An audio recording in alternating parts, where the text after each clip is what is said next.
उम्मीद का बीज। एक मेहनती किसान की कहानी। एक छोटे से गांव सुंदरपुर में रामदीन नाम का एक किसान रहता था। रामदीन के पास जमीन का एक छोटा सा टुकड़ा था, लेकिन उसके लिए वह जमीन ही सब कुछ थी। वह अपनी जमीन को धरती मां कहकर बुलाता था। एक साल गांव में भयानक सूखा पड़ा। आसमान से आग बरस रही थी और जमीन प्यास से फट चुकी थी। गांव के कई किसान हताश हो गए।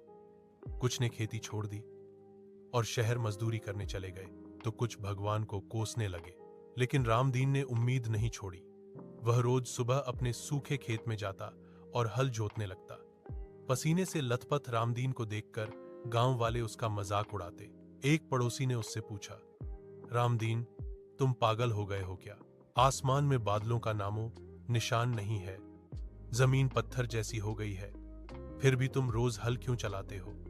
बीज डालोगे तो वो भी जल जाएंगे।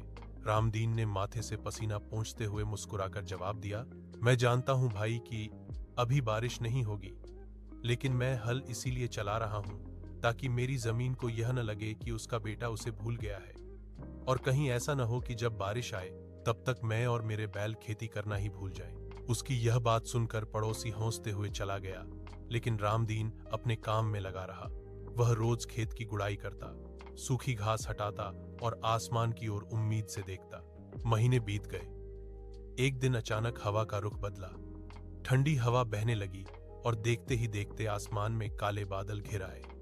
गांव वालों की खुशी का ठिकाना न रहा। मूसलाधार बारिश शुरू हो गई। चूंकि रामदीन का खेत पहले से ही तैयार था, जुता हुआ और साफ था, इसलिए बारिश का पानी उसकी जमीन ने गहराई तक सोख लिया।